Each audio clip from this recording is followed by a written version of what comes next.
hai penduduk Syam, hai penduduk Gaza, sesungguhnya orang-orang yang akan memerdekakan kalian dari zalimnya Yahudi dan akan mengembalikan Al-Quds ke tangan umat Islam dan kalian, saudara-saudara kalian Muslim Indonesia.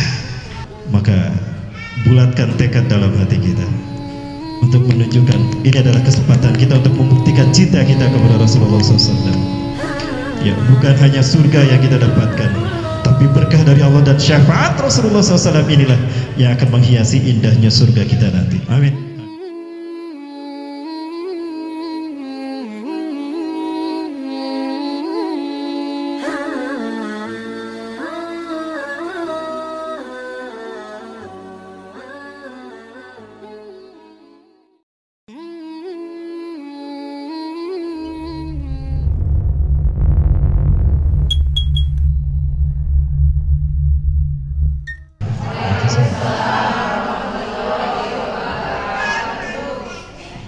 Saya agak grogi karena di hadapan saya ini bidadari semua ini.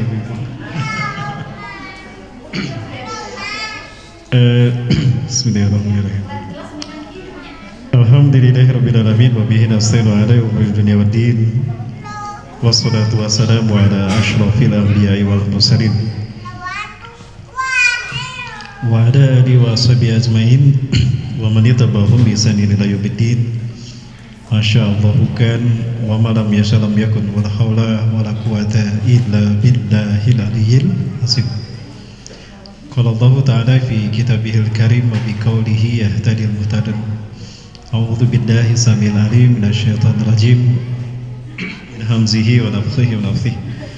Ya ayyuhalladzina amanu taqullaha haqqa tuqatih wa la tamutunna illa wa antum muslimun. Kama qala ta'ala fi ayatil ukhra fatazawwadu fa inna khairaz zadi taqwa wattaqun ya ulil albab. Wa qala ta'ala fi ayatil ukhra man yuti rasula faqad ata'a Allah faman tawalla fama arsalnaka 'alaihim hafiza. Kama qala ta'ala fi ayatil ukhra wa ma arsalnaka illa rahmatan lil alamin. Wa qala Rasulullah SAW wa huwa as-sadiqul amin, la yu'minu ahadukum hatta akuna ahabba ilaihi min nafsihi. Atau kama qala fi hadisil ukhra, la yu'minu ahadukum hatta akuna ahabba ilaihi min nafsihi aw min walidihi aw min walidayhi aw minan nasi ajmain. Al-hadis wa kama qala sadaqallahul azim wa sadaqa rasulul karim wa nahnu ala dzalika minasyahidin. Puja, puji dan syukur kita aturkan kehadirat ilahi Rabbi Allah Azza wa Jalla yang telah menciptakan kita dari tidak ada menjadi ada. Dialah Allah yang apabila berkehendak cukup mengatakan kun, jadi fayakunu, maka jadilah dia. Dialah Allah Azza wa Jalla yang telah menciptakan kita pada makom yang mulia, fi ahsani takwim. Maka demi menjaga muruah kita sebagai makhluk mulia, Allah ciptakan sistem hidup satu-satunya yang bisa menjaga muruah kita tetap mulia, yaitu Islam. Maka fitrahnya manusia hidup di dunia ini adalah di dalam Islam, seperti fitrahnya ikan hidup di dalam air. Bagaimana ikan hidup di dalam air, Bu? Damai, tentram, aman, sejahtera. Tidak percaya silakan tanyakan sama ikan. Itulah fitrahnya manusia hidup di dunia. Maka jika ada manusia yang hidup di luar Islam, itu seperti ikan yang berada di luar air. Ada ikan yang bisa hidup di luar air? Tidak ada. Bagaimana nasibnya ikan jika berada di luar air? Dihantam kehausan, menggelepar-gelepar hingga artinya mati mengenaskan. Kalau ada ikan di luar air, nasibnya gak jauh beda kayak ikan bakar, ikan goreng, pepes ikan, begitu. Nah, begitu pula manusia. Jadi apapun ideologi yang diusungnya, apapun yang dibanggakannya, mau kapitalisme kah, mau komunisme kah, mau liberalisme kah, mau sundaisme kah, Selamat aja. Ya. Maka apapun yang diraih oleh manusia di dunia ini, kemegahan infrastruktur, negara yang megapolitan, kaya raya, ya, teknologi yang canggih, super modern, dana triliunan rupiah atau berlimpah ruah, semua itu hanya ibarat gunung es yang tinggi menjulang ke langit, cair roboh karena hancur karena terik panas sinar matahari. Hanya mereka yang punya iman dan Islam yang bisa bertahan menghadapi dahsyatnya gelombang akhir zaman. Salawat dan salam semoga tercurah selalu pada uswah dan kedua kita Rasulullah Muhammad sallallahu alaihi wasallam, Nabi dan Rasul yang kelahirannya membawa banyak keutamaan kepada kita sebagai umatnya. Maka beruntunglah kita menjadi umatnya. Betapa kita tidak beruntung, ya, banyak keutamaan yang Allah berikan pada kita dan tidak diberikan pada umat Nabi yang lain. Hal ini membuat saya bangga menjadi umatnya. Yang pertama, pahala amal ibadah kita dilipat gandakan 10 kali lipat, Bapak Ibu. Ya. Apapun kebaikan yang kita lakukan itu dibalasnya 10 kali lipat. Membaca Al-Quran, satu huruf satu kebaikan. Nah, kebaikan ini dikali 10. Wala aqulu alif lam mim harfun, dan aku tidak mengatakan alif lam mim satu huruf. Lakin alif harfun, lam harfun, wa mimun harfun. Alif satu huruf, lam satu huruf, mim satu huruf. Alif lam mim 3 huruf kali 10, 30 kebaikan akan kita dapat. Ya. Kemudian apakah kebaikan ini hanya sebatas kita yakin Rasulullah menyampaikan, kita yakin, kita paham, selesai? Tidak. Akan Allah tunjukkan. Ada orang penyakit kanker divonis umurnya tinggal sekian hari lagi, pergi ke Mekah mendekatkan diri pada Allah. Ini mu'alaf di Jerman. Dia tidak melakukan aktivitas lain selain sholat setelah umroh, kecuali membaca Quran, dan tidak ada yang dia makan kecuali kurma dan air zam-zam. Dan apa yang terjadi? Di saat dia pulang, dokternya heran. Apa yang Anda lakukan sejak Anda periksa terakhir sampai hari ini? Maksud Anda, saya ingin tahu apa yang Anda lakukan. Anda kan sudah saya vonis sekian hari lagi usianya. Ya. Saya ini mu'alaf katanya.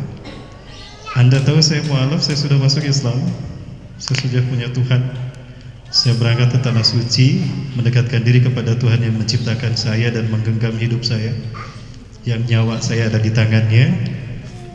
Saya menyembahnya dengan tawaf, dengan umroh dan sholat. Tidak ada yang saya lakukan setelah itu kecuali tilawah, membaca Quran, dan tidak ada yang saya makan kecuali kurma dan air zam-zam. Itu saja. Sampai sekarang saya datang ke sini, saya periksa lagi pada Anda. Apakah Anda merasa lebih baik? Ya, saya merasa lebih baik. Saya merasa lebih segar. Ya. Jabat tangan saya katanya. Mohon maaf. Maksud dokter apa? Jabat tangan saya. Mohon maaf dokter, kita bukan mahram katanya. Tolong jabat tangan saya. Akhirnya dibungkus pakai kain, dijabatnya. Selamat Anda sembuh secara total. Nah, qadarullah. Di Indonesia itu terjadi. Mahasiswi Unpad jurusan keperawatan divonis lupus oleh dokter, dan dia membuktikan kesembuhan itu dengan ruqyah dan terapi Al-Quran, dan itu sembuh.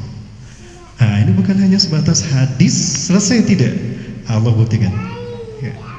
Kemudian yang kedua yang membuat kita bangga menjadi umat Rasulullah, ya masih yang pertama tadi, dibalas amal ibadah kita 10 kali lipat ya. Salat kita cuma 5 kali, tapi ditulisnya 50 kali.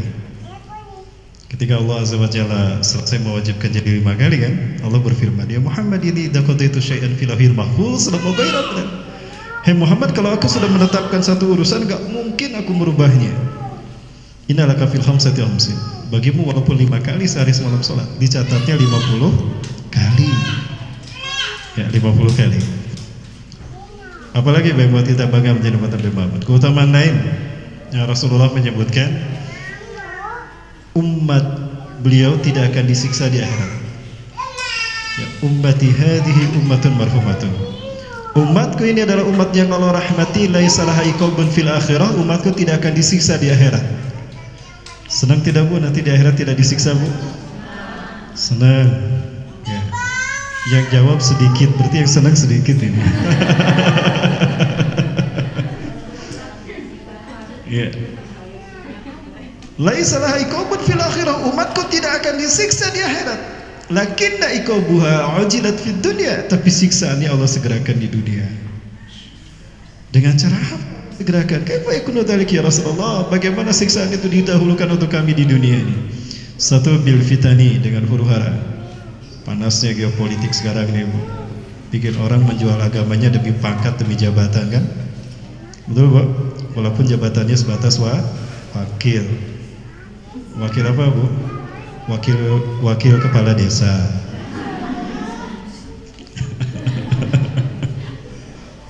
Dahsyat luar biasa. Hanya saja mengatakan kami bersama imam besar, ditangkap, Bu. Hanya mengatakan demikian. Sementara yang mencaci maki Rasulullah, menghina Rasulullah, aman. Nah, yang istiqomah, betapapun dia mati gara fitnah tadi, tanpa dalam keadaan tidak syirik, nah, Allah tidak akan dia siksa di akhirat. Yang kedua, wabizalazil, dengan bencana alam. Ada yang meninggalkan longsor, ya, yang menggaling gunung di Tembang Layang, kumalamun longsor, papayuna yang sini kan. Saya lihat ini dulu longsor kumaha itu kan di papayuna. Ya, meninggal karena bencana sakit, tapi dia istiqomah di jalan Allah, dia tidak syirik kepada Allah, maka sakitnya itu adalah yang terakhir, di akhirat tidak akan merasakan sakit. Dan yang ketiga dengan cara dibantai. Palestina dibantai di Suriah, dibantai di Palestina, dibantai di Rohingya, ya. Tapi istiqomah mereka di jalan Allah, mereka mati dalam keadaan bertauhid. Nah, mereka di akhirat tinggal menikmati kebaikan mereka. Nah, begitu cara Allah menimpakan siksa kepada kita di dunia. Ya, cuma kita nanti siksaannya gimana, Ibu? Suami nikah lagi, oh itu siksaan, Bu. Siksaan itu. Ya. Sok bae Pak Ridho, mamah bapak kawin deui ridho sok we, asal di akhirat teu diazab ku Allah. Baik. Nah, kemudian yang buat kita bangga menjadi umat Nabi Muhammad SAW yang terakhir, jatah surga kita paling banyak. Ini pernah saya sampaikan di sini. Ya, ibu-ibu mau masuk surga? Tuh, yang jawab yang di sini, yang di belakang nggak bisa tadi. Bu, mau masuk surga, Bu? Aduh, hafal nama-nama surga. Pede, Bu, mau tapi nggak hafal nama surga, Bu. Coba, jangan-jangan hafalan neraka ini daripada surga ini. Coba di pertama surga. Tuh, di mana-mana pasti Firdaus, di bawah Firdaus. Adan, di bawah Adan. Naim, di bawah Naim. Ma'wa, di bawah Ma'wa. Darussalam. Yang keenam Darul Maqamah. Yang ketujuh Baitul Ma'mur. Hafalkan, Bu. Neraka nggak usah dihafalin, kita tidak berminat, Bu. Yang pertama surga Firdaus. Yang kedua surga Adan, di bawah Adan. Naim, di bawah Naim. Ma'wa, di bawah Ma'wa. Darussalam, di bawah Darussalam. Darul Maqamah, bawah Darul Maqamah. Ini mau masuk surga tapi gak apa ya. Bu, di Padang Masar nggak ada Google Map, Bu. Nggak ada Grab. Nggak ada Gojek. Mau ke surga jadi ke neraka, ya. Ya, Firdaus, Adan, Naim, Ma'wa, Darussalam, Darul Maqamah, Baitul Ma'mur. Di bawah Baitul Ma'mur As-Siddiq. Loh, dari masjid. Emang dari mana kita meraih surga? Dari mall? Nah, dari masjid. Yang saya hormati dan saya muliakan Allah, DKI Masjid As-Siddiq yang dirahmati Allah. Yang saya hormati dan saya muliakan Allah, pembina Majelis Taklim Jamaah As-Siddiq Ustaz Evi. Yang saya hormati dan saya muliakan Allah, ngurus Majelis Taklim apa namanya nih, Bu? Kajian Muslimah, ya. Ibu-ibu yang saya hormati dan saya muliakan Allah. Ini saya agak GR sebetulnya. Ini pencerongin ibu-ibu semua. Allah. Ya, kumaha ini harerang nih ibu-ibu tuh ya. Baik, ibu-ibu hormati Allah Subhanahu wa taala. Betapapun terlambat tapi kita masih di momentum Rabiul Awal. Ini qadarullah, harusnya hari ini saya berada di Makassar, Bu, harusnya, Bu. Kemarin saya ke Kepulauan Riau, pertama di Batam. Batam kita nyebrang ke Tanjung Pinang, terus ke Uban, Bintan, nyebrang juga ke Pulau Penyengat, ya, ke provinsi yang terdiri dari 2.500 pulau lebih, Bu. Bayangkan, Bu, satu provinsi 2.500 pulau. Jadi satu blok itu satu pulau. Ada Pulau Penyengat itu hanya 4 km persegi. Di sana ternyata ada banyak pahlawan. Salah satunya adalah Syekh Ali Haji, itu adalah pencipta bahasa Indonesia, penemu bahasa Indonesia. Sudah dijadikan pahlawan nasional kemarin, penemu Gurindam 12. Itu pulaunya pun disebut Pulau Gurindam 12 atau Pulau Penyengat. Di sana kami sholat di masjid yang tidak pakai semen. Masjid itu pakai putih telur. Itu dibangun pada tahun 1813. 1800, Pak. Ya, karena telur banyak. Ketika sang raja memerintahkan untuk membangun masjid, Syekh Mahmud, ya, dia dibangunlah, tapi tidak ada semen. Rakyat saat itu membawa telur melimpah di pulau itu. Maka putih telurnya dijadikan sebagai pengganti semen, kuning telurnya dimasak untuk makan para pekerja. Masjidnya kokoh luar biasa. Dan di sana ada Al-Quran ditulis dengan tangan oleh Syekh Abdurrahman Istanbul. Itu tulisan tangan, sampai sekarang masih utuh, rapi sekali. Itu ada 2. Itu diselesaikan dalam 32 tahun. Selama 32 tahun, selesai tahun 1862. Itu oleh seorang raja, Syekh. Orang situ asli, dikirim ke Mesir. Pulang dari Mesir, beliau menulis Quran, selesai selama 32 tahun. Luar biasa, ibu-ibu yang mau ke sana boleh daftar. Jadi promosi ini. Luar biasa, Bu, di sana, ya. Baik, harusnya saya terus terbang ke Makassar, cuma karena suhu saya panas, saya agak bingung, saya cancel. Saya minta di reschedule ke akhir November. Alhamdulillah diterima, disepakati. Saya pun takut gak bisa pulang nih, Bu, karena suhu saya panas luar biasa. Artinya saya gak bisa masuk bandara, kan? Aduh, kumaha ini. Istri saya pun sama panas. Akhirnya kita siasati dengan madu hitam, kemudian juga minyak zaitun supaya tidak batuk-batuk, sama habas sauda. Selama 2 hari itu kita hire, Bu. Alhamdulillah bisa bandara dan bisa sampai ke Husen, bisa pulang ke rumah. Di rumah nambrude. Ini saya baru bangun lagi, jadi mohon maaf, Bu. Tapi saya non reaktif, Bu. Sudah rapid test, jangan takut. Saya sudah dites, ya, negatif, tidak ada COVID-19, tidak ada. Baik, ibu-ibu rahmati Allah Subhanahu wa taala. Kemarin ramai sekali penghinaan dan penghujatan pada Rasulullah di Prancis, Bu. Menyusul pernyataan yang sangat kontroversial dari Presiden Prancis Emmanuel Macron. Dia menyatakan akan memberangus separat Islam di Prancis, bahkan dia berani menutup masjid. Hampir semua masjid yang ada di Prancis ditutup. Dia mengatakan, secara petik berarti dia memerangi Islam. Di sela-sela dia mengatakan itu, maka kemudian dia mendukung apa yang dilakukan oleh Samuel Paty dan juga Charlie Hebdo tentunya. Hari kita lihat Charlie Hebdo memberikan karikatur gambar Rasulullah SAW. Begini mereka menghina Rasulullah. Sebetulnya ini bukan kali pertama mereka melakukan penghinaan pada Rasulullah SAW.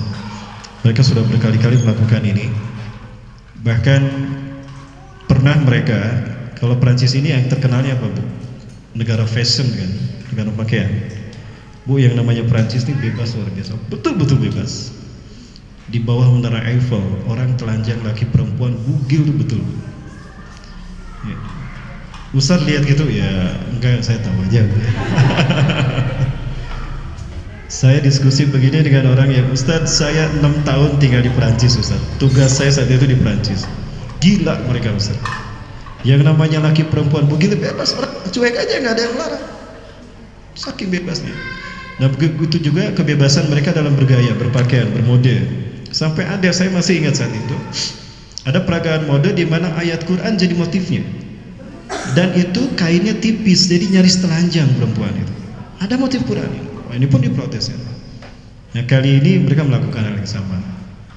Nah, kemudian juga hal ini kemudian menjadi kebanggaan dari Samuel Paty. Jadi diawali oleh presidennya dulu. Samuel Paty dia menerangkan tentang karikatur Nabi Muhammad, juga memperlihatkan karikatur Muhammad dan mengatakan ini yang membuat siswanya yang muslim tentu tersinggung. Nah, salah satunya adalah Abdullah Anzaraf, dia muslim Chechnya, pemuda yang tidak terima Nabi Muhammad dilecehkan, maka ia memenggal kepala Samuel Paty, guru yang dianggap melecehkan Nabi Muhammad SAW. Namun perbuatan Samuel Paty didukung oleh Macron, ya. Maka luar biasa ini sekalian reaksi daripada umat Islam dunia, terutama Timur Tengah. Ada Qatar, ada juga Turki, ya. Negara-negara Islam ini memboikot produk Prancis dalam waktu tidak lebih dari 5-6 hari. Prancis mengalami kerugian 22 miliar dolar. 22 miliar dolar. Sahamnya anjlok sampai merengek-rengek, tolong jangan boikot kami, kata Presiden Macron ya, kayak kata si Macron ini. Ibu Namatilah, bayangkan baru dengan diboikot saja sudah seperti itu. Apalagi kalau semua umat Islam memboikotnya, hancur, bangkrut tuh Prancis. Inilah indahnya kalau umat Islam bersatu, Ibu. Kalau umat Islam seluruh dunia berjamaah. Dia mengatakan itu adalah kebebasan berekspresi, Ibu sekalian. Itu bukan kebebasan berekspresi, itu adalah intoleransi. Dan ini pun jelas diputuskan oleh Mahkamah HAM Internasional bahwa perbuatan mereka melanggar HAM dan melanggar citra kemuliaan umat Islam, ya. Maka aksi di mana-mana, Ibu sekalian.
Her ne kadar Macron'un hoşuna gitmesin, sakın Fransız markalara asla iltifat etmeyin. Bunları satın alın.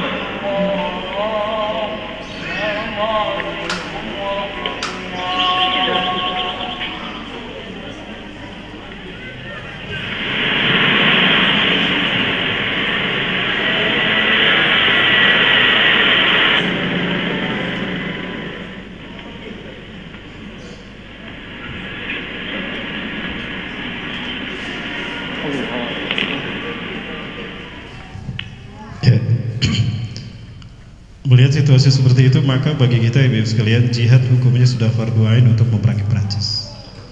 Artinya ibu-ibu pun harus berjihad, wajib. Tidak berjihad murtad. Itu hukumnya. Jihad memang fardu kifayah. Fardu kifayah. Beberapa kondisi di mana dia doain. Salah satunya ini tadi. Sudah jelas-jelas ada negara yang menyatakan memerangi Islam. Saat ini tanda petik memeranginya pun sebetulnya mereka cerdas, tidak langsung secara fisik, tapi memerangi simbol-simbol Islam. Bagi ibu dimati Allah, nah ini semua bagi kita umat Islam merupakan satu stimulus, satu rangsangan kecintaan kita pada Rasulullah SAW. Ya. Maka mereka yang mencintai Rasulullah pasti dia gerak, pasti dia marah, dan dia bergerak. Justru yang jika kita santai-santai saja, ya aman, tidak marah, waspada, iman kita bermasalah. Iman kita bermasalah. Rasulullah SAW pernah menyampaikan, La yu'minu ahadukum, tidak disebut beriman seseorang di antara kalian, hatta akuna ahabba ilaih, sehingga aku lebih dicintainya ketimbang dirinya sendiri, ketimbang dia mencintai dirinya. Jadi kita harus lebih mencintai diri Rasulullah ketimbang kita sendiri, bahkan lebih daripada cinta dia kepada anaknya, kedua orang tuanya, atau manusia yang lain. Jadi cinta pada Rasulullah harus di atas segala-galanya setelah cinta kita kepada Allah Azza wa Jalla.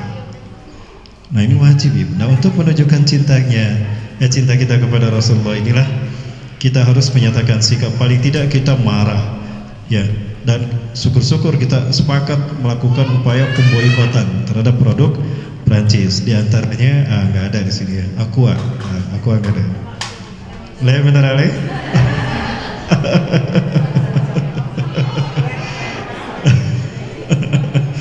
Baik, ibu-ibu rahmati Allah. Betapa sulimnya mereka ketika mereka menghina Rasulullah seperti itu. Mereka tidak tahu siapa Rasulullah SAW. Ibu-ibu, kalau boleh saya bertanya, ini kita flashback dulu kepada sejarah ibu. Siapakah manusia yang pertama kali Allah ciptakan? Nabi Adam. Yakin? Bu, siapa Nabi yang pertama, manusia yang pertama Allah ciptakan? Nabi Adam. Yakin? Baik, saya cerita nih.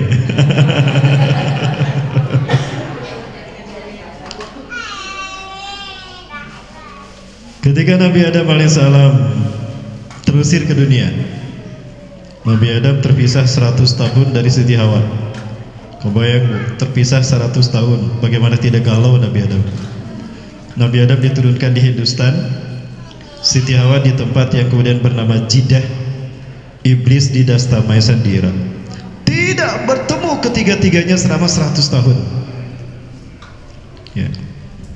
Saya seminggu aja gak ketemu istri, galau super hebat tuh.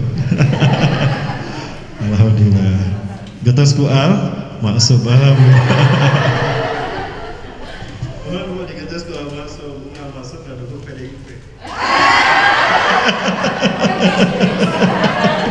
Ustaz gua, tinggal spanduknya tinggal.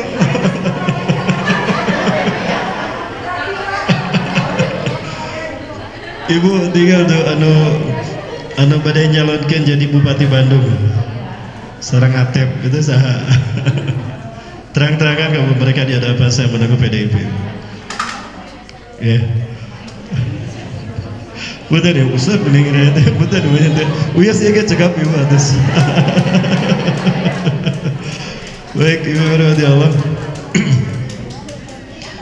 Dan Nabi Adam kemudian berkata kepada Allah Azza wa Jalla, Ya Rabb, qad syahidta li annani qad akhta'tu lak. Ya Allah, Engkau telah menyaksikan aku telah melanggar larangan-Mu. Aku berbuat dosa ya Allah. Kau larang aku memetik buah pohon kayu itu, aku petik dia. Ya, aku petik dia. Cuma aku heran ya Rabb, dari sekian banyak tanaman buah-buahan yang ada di sini, kok ini gak boleh saya petik? Dan ketika aku memakannya pun aku tidak apa-apa. Ini tidak beracun kok ya Allah. Kenapa kau larang aku? Jangan-jangan ada sesuatu di balik pelarangan ini. Ayat cerdasnya Nabi Adam. Nah, apakah perbuatanku ini memetik dan memakan buah pohon kayu itu? Iblis menamakan buah itu khuldi. Ini nama dari iblis, bukan dari Allah. Dulu saya sempat membayangkan kalau buah itu sejenis apel. Oh ya, maka bu, sejenis apel. Ternyata dia bukan buah apel, bu. Menurut satu riwayat. Menurut satu riwayat ternyata bukan buah apel. Ya, ibu-ibu rahmati Allah. Ketika itu malaikat Jibril datang pertama kali menyampaikan perintah dari Allah pertama kali ya, setelah 100 tahun ada di muka bumi. Kemudian menyerahkan tanaman. Ini tanaman yang harus kau tanam di bumi ini, dan inilah yang akan menjadi bahan makanan pokok kamu di dunia ini. Bahan makanan pokok. Loh, Kan ini yang aku petik. Bukankah ini yang menyebabkan aku turun dari surga ke dunia, diusir Allah gara-gara tanaman ini? Disebutkan itu sebagai bahan makanan pokok. Apakah apel bahan makanan pokoknya? Bukan, Bu. Menurut riwayat ini di dalam kitab Atlas Tarikh Para Nabi dan Rasul karya Sami bin Abdillah Al-Maglus, itu gandum. Buktinya kan suruh ditanam. Di Hindustan ini gandumnya yang terbaik di dunia. Ya, jadi kemungkinan menurut riwayat itu bukan buah apel. Ya, baik. Nah, kemudian Nabi Adam berkata, apakah perbuatanku memetik dan memakan buah pohon ini? Gandum ya. Gimana gandum, Bu? Gitulah. Gambarnya gimana saya nggak bisa, Bu ya. Gitulah.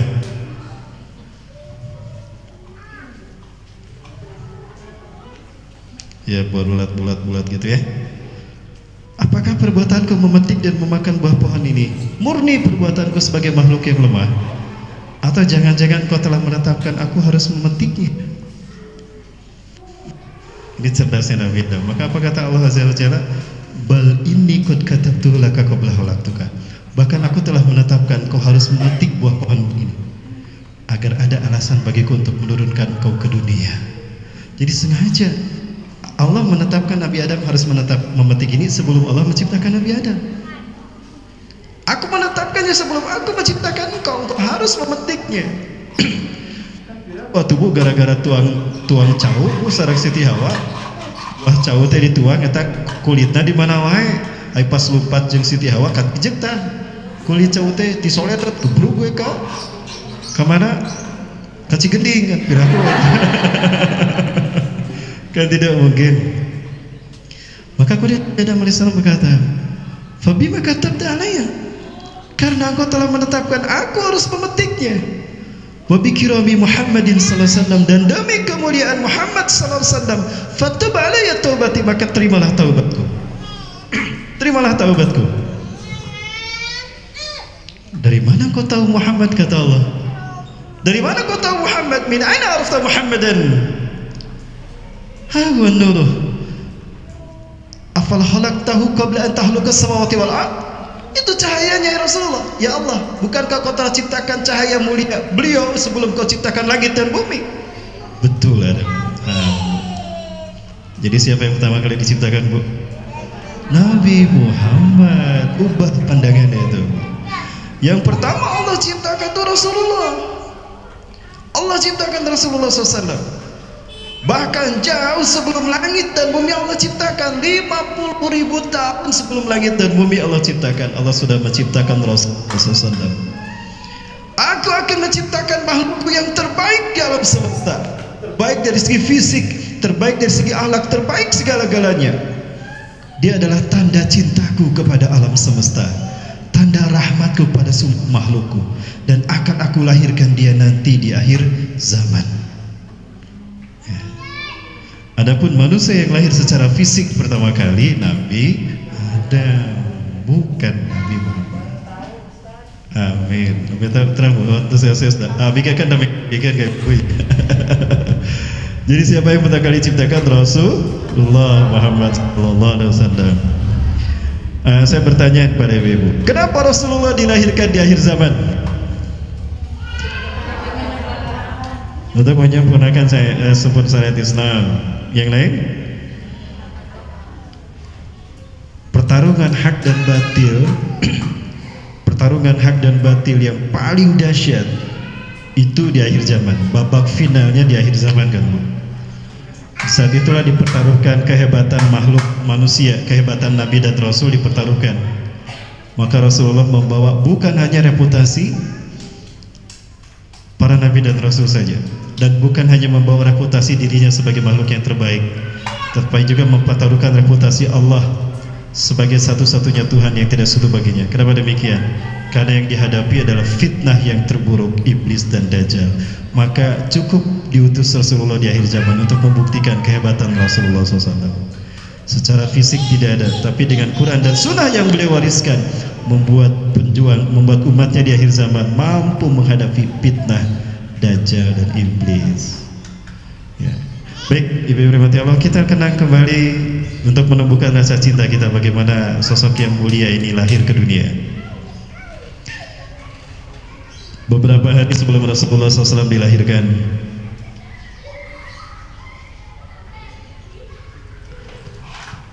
Siti Aminah bermimpi.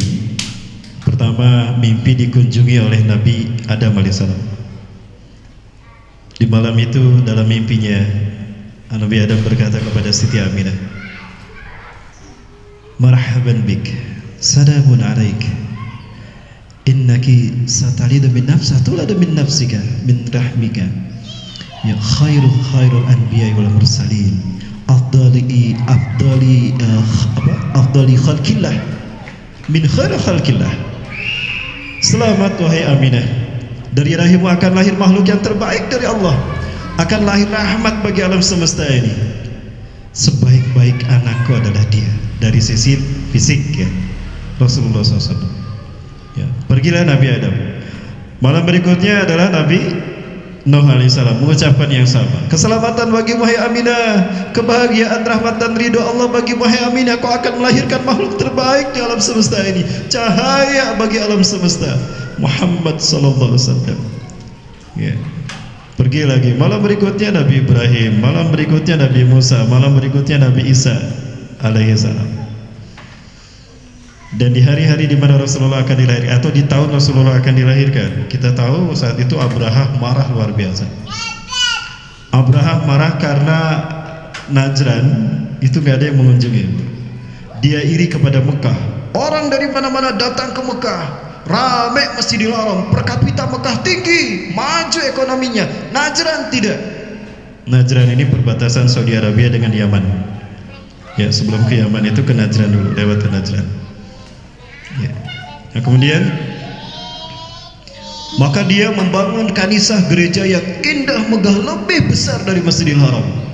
Dia umumkan, dia kampanyekan, tapi tetap saja tidak ada yang datang, sedikit yang datang.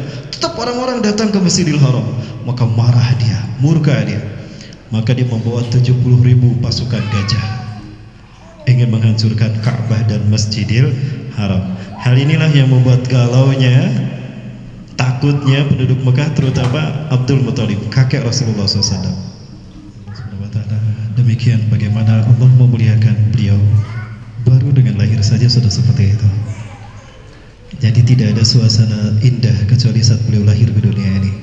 Sedemikian mulia Allah memuliakan beliau. Dahsyat Bu.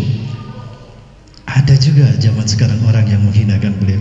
Terkutuklah dia yang menghina Rasulullah SAW. Amin ya Allah. Baik Bapak Ibu rahmati Allah Subhanahu wa taala. Ketika pun beliau sudah lahir, kemudian beliau tumbuh dewasa, orang-orang pun merasa nyaman dengan keberadaannya.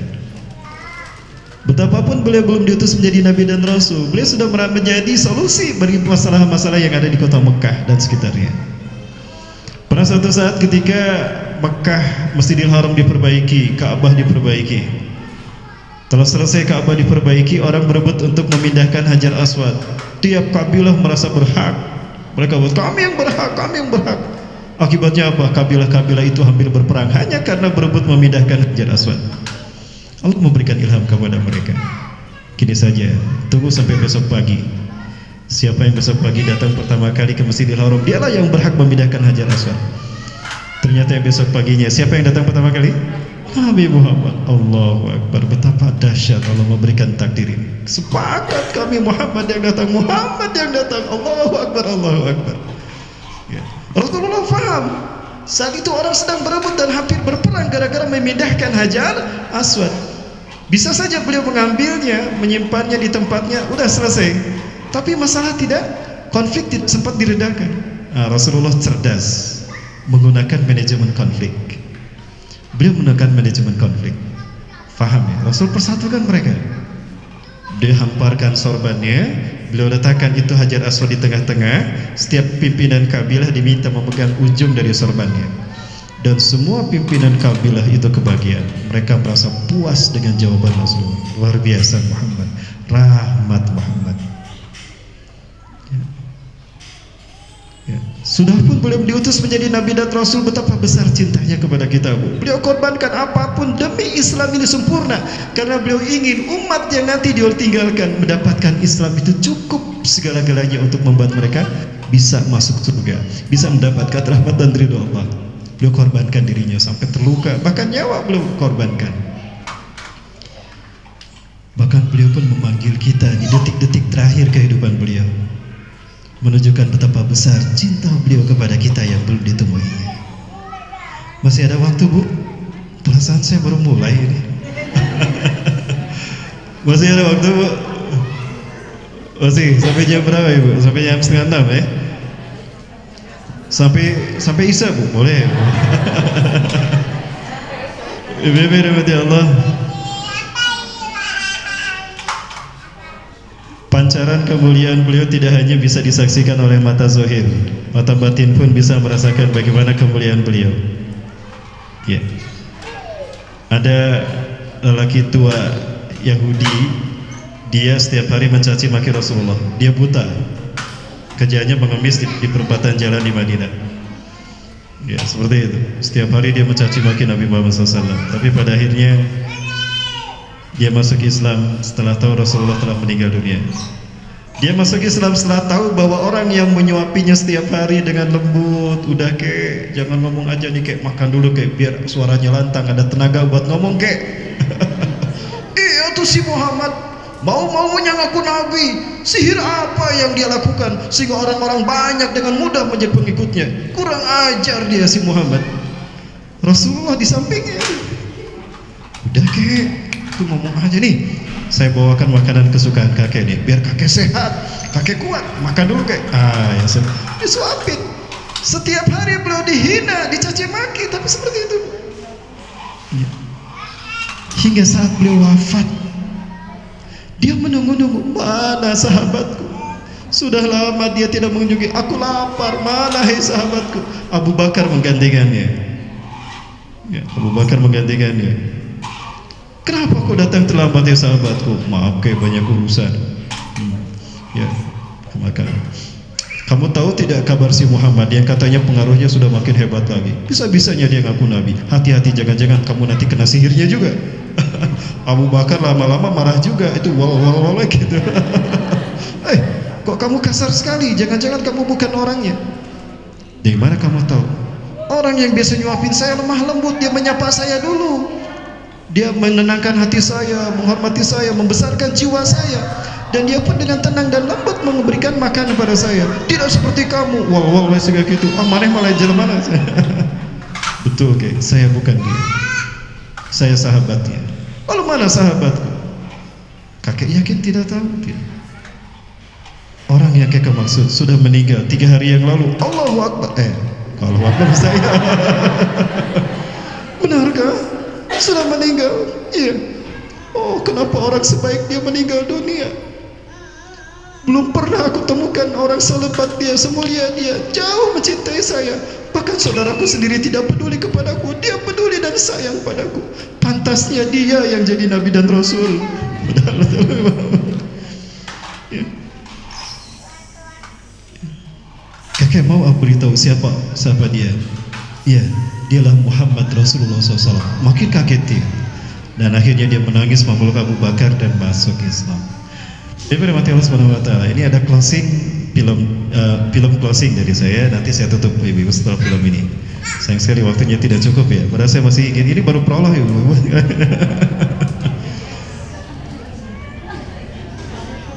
Ibu sekalian, kita lihat betapa besar cinta Rasulullah kepada kita. Maka pertanyaannya, bisakah kita membalas cinta beliau kepada kita? Masya Allah, tidak. Paling tidak kita dengan ikut menjaga dan mengamalkan sunnahnya sebagai bukti cinta kita kepada beliau. Kita lihat, kita kenang bagaimana kepergian beliau. Tadi kelahirannya, sekarang kepergiannya.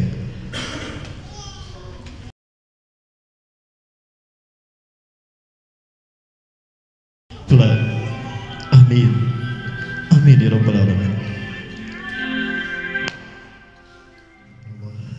Demikian tadi kita menyaksikan cinta beliau terus terurai, terus terpancar kepada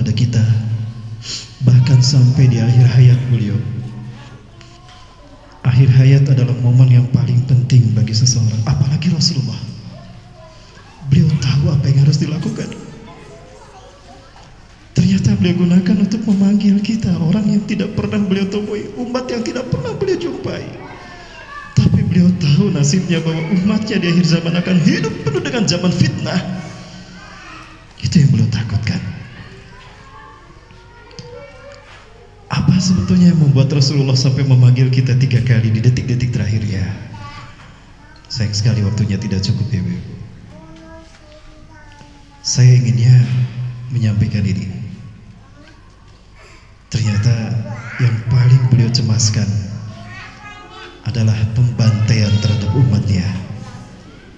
Dan yang paling beliau cemaskan dan beliau takutkan dan sedihkan, pembantaian di negeri di mana Allah perlihatkan pertama kali kepada Siti Aminah sebelum Rasulullah dilahirkan. Jadi Bibi rahmati Allah, sebelum Rasulullah keluar dari kemaluan Siti Aminah dari rahimnya, itu terpancar dulu cahaya seperti infocus ini memancar ke dinding. Maka Siti Aminah menyaksikan indahnya negeri Syam, Palestina. Indahnya negeri Syam, Palestina. Allah perlihatkan dengan detail keindahan negeri Palestina. Hingga pada akhirnya selesai Allah perlihatkan Masjidil Aqsa, keindahan bagaimana Masjid Qibli dan sebagainya. Di situ baru beliau tidak kuat mengeluarkan Rasulullah dan Rasulullah keluar. Dan inilah yang beliau takutkan. Dan inilah yang membuat beliau menangis dan menyeru memanggil-manggil umatnya, karena beliau menyaksikan umatnya di Palestina dibantai dengan sangat keji. Baik, seperti apa pembantaian yang keji itu? Terpaksa saya perlihatkan ibu-ibu karena saya sebutkan. Gak apa-apa, 2 menit boleh ibu-ibu, 2 menit? 2 menit boleh? Baik, 2 menit ibu-ibu ya.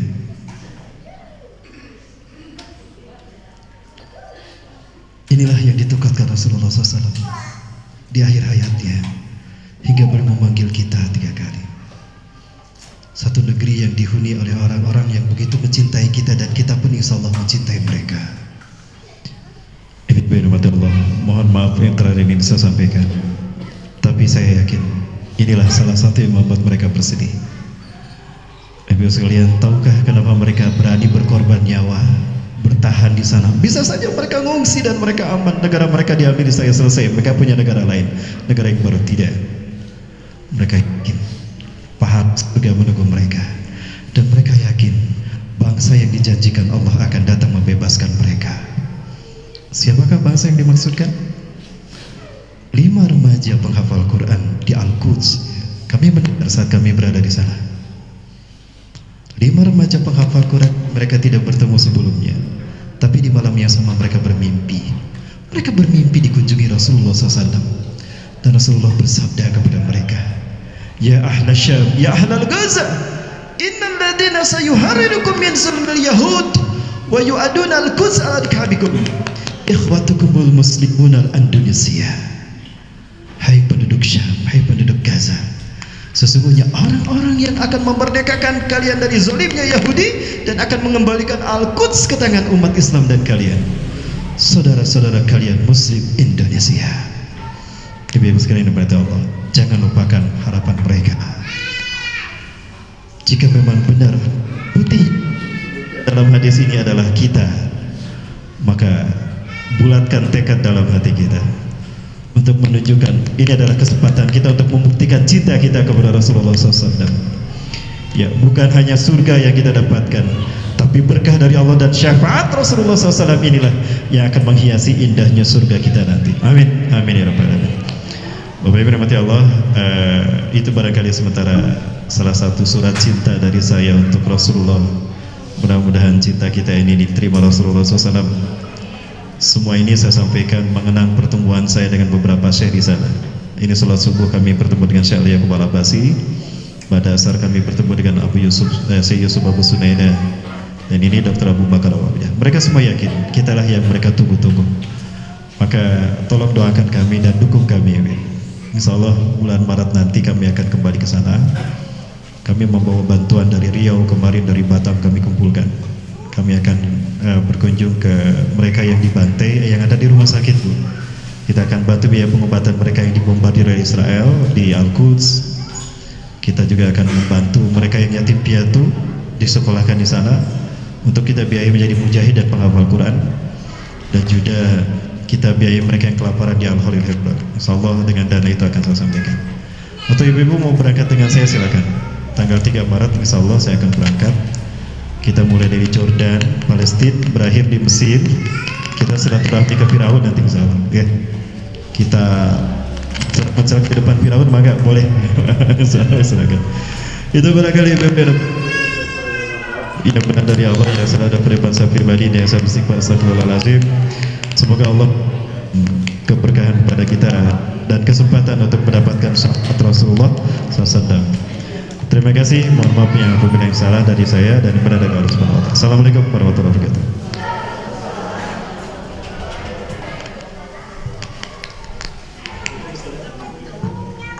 Alhamdulillah, alhamdulillah. Semoga Allah menakdirkan kita menjadi barisan para pejuang Al-Quds, dan semoga Allah menakdirkan kita untuk bisa membuktikan cinta kita kepada Rasulullah dengan memegang teguh sunnahnya. Saya teringat Ustadz kepada Quran surat 25, surat Al-Furqan ayat 30. A'udzubillahi minasyaitonirrajim. Wa qala ar-rasul ya rabbi inna qaumi ittakhadhu hadzal qur'ana mahjura. Satu hal, bukan keluhan, tapi kesedihan, ungkapan kesedihan Rasulullah kepada Allah. Allah jadikan menjadi satu ayat di dalam surat Al-Furqan ayat 30. Wa qala ar-rasul, di situ adalah Rasulullah yang berbicara, dan Rasulullah berbicara kepada Allah, mengadu kepada Allah, ya Rabbi, wahai Allah, inna qaumi, sesungguhnya kaumku, ittakhadhu hadzal Qur'an, menjadikan Al-Qur'an ini mahjura, sesuatu yang diajukan. Bu, langkah awalnya adalah mari kembali kepada Al-Qur'an, pelajari Al-Qur'an, gali ilmunya, tafsirnya, amalkan, syiarkan, dan istiqomahkan. Mudah-mudahan kita ada di barisan orang-orang yang tidak membuat Rasulullah sedih kembali. Mari kita bersamai perjuangan para ulama, para guru kita, sebagai bukti cinta kita kepada agama ini, dan semoga perjuangan kita menghantarkan kita kepada keridhaan Allah Subhanahu wa taala. Ya, insyaallah alhamdulillah saya sudah lihat flyernya. Ustadz Rahmat Bikuni akan berangkat bersama satu travel besar di Kota Bandung, dan dengan harga yang menggiurkan karena termasuk murah Ustadz untuk bisa ke sana gitu ya. Saya ketika ke Palestina itu, betul Ustadz, saya nggak sampai ke kota Gaza, hanya di Hebron saja itu sudah hati itu sudah terpompa dan siap syahid di sana tuh. Iya, bagaimana sholat Bu itu di ujung senjata Israel. Kala itu ketika saya ke sana itu sedang ada demo ketika 3 Israel mati ya oleh para pemuda Hamas di sana, sedang panas-panasnya, dan merasakan bagaimana sholat di sana itu melewati beberapa tentara Israel itu berjaga 24 jam dengan senjata yang terus begini, tidak pernah begini, terus begini, dan kita sholat dimoncong senjata. Itu satu pengalaman yang luar biasa bagaimana masyarakat Palestina menyambut itu setiap saat ya. Bahkan para muslimahnya tidak pernah di dalam rumah pun tidak pernah buka jilbab. Karena apa? Takut kalau ada serangan mendadak, mereka tetap dalam keadaan menutup aurat. Masya Allah ya. Mudah-mudahan kita bisa menyalurkan kecintaan kita, giroh kita kepada anak-anak kita, saudara-saudara kita, sahabat kita. Itu saja mungkin ibu-ibu, mudah-mudahan kita semuanya Allah berkahi dan Allah ridhoi. Hatur nuhun Ustadz, jazakallahu khair atas ilmunya, dan kepada ibu-ibu semuanya, mudah-mudahan sudah menabung cinta bagi Rasulullah. Mudah-mudahan kita Allah berikan kesempatan untuk berkunjung ke rumahnya, bersalawat langsung di depan makamnya. Amin ya rabbal alamin. Dan terlebih kita bisa menghidupkan sunnah beliau. Kami dari panitia kajian muslimah mohon maaf atas segala kurang dan hilafnya. Usikum wa nafsi bitaqullah. Assalamualaikum warahmatullahi wabarakatuh.